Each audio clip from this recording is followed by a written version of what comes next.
పల్నాడు జిల్లా నరసరావుపేటలో మట్టి మాఫియా బరితెగిస్తోంది.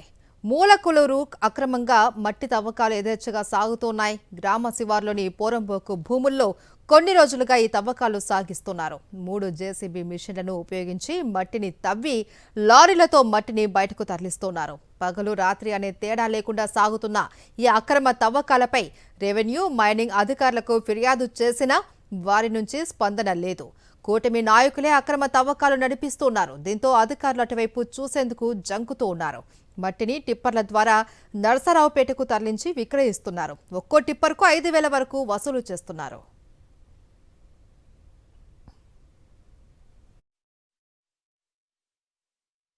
చూస్తా ఉన్నాం వెనక వాగు పోరంబోకు ములకలూరు నర్సరావుపేట నుంచి పక్కనే ఉన్నటువంటి విలేజ్ ములకలూరులో దాదాపుగా 20 అడుగుల లోతున పొక్లైన్లు 2-3 పొక్లైన్లు పెట్టి దాదాపుగా 10ల సంఖ్యలో పెద్ద పెద్ద లారీలు పెట్టి మట్టి తవ్వుకొని అమ్ముకుంటా ఉన్నారు.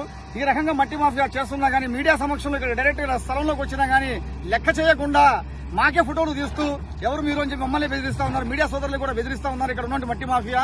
అలాగే ఈరోజు చూసుకుంటా ఉంటే 20 అడుగుల దాదాపుగా లోతుగా తవ్వుతా ఉన్నారు.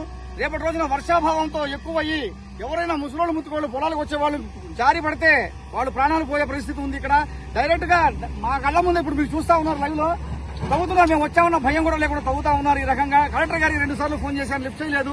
అలాగే ఆర్డీఓ గారికి ఫోన్ చేసి లిఫ్ట్ చేశారు. నేను సెలవులో ఉన్నా అని చెప్పారు నరసరావుపేట ఆర్డీఓ గారు. ఎంఆర్ఓ గారికి పంపిస్తా అని చెప్పి అన్నారు. మరి అధికారులు మాత్రం ఏం చేస్తున్నారు అనేది నాకు అర్థం కాని పరిస్థితి. ఆయన మొద్దు నిద్రలో ఉన్నారు అధికారులు అని చెప్తా ఉన్నారు. ఈ రకంగా యథేచ్ఛగా 20 అడుగుల రోజులు తవ్వుతా ఉంటే మట్టి తవ్వుకొని అమ్ముకుంటా ఉంటే నరసరావుపేట ఆర్డీఓ గారు ఎంఆర్ఓ గారు కలెక్టర్ గారు ఏం చేస్తున్నారని చెప్పేసి నేను ప్రశ్నిస్తా ఉన్నాం ఎంఐఎం పార్టీగా. అలాగే ఈ మట్టి మాఫియాపై చర్యలు తీసుకోకపోతే రాష్ట్ర వ్యాప్త ఆందోళన చేస్తామని చెప్పి మజ్లిస్ పార్టీగా తెలియజేస్తా ఉన్నాం.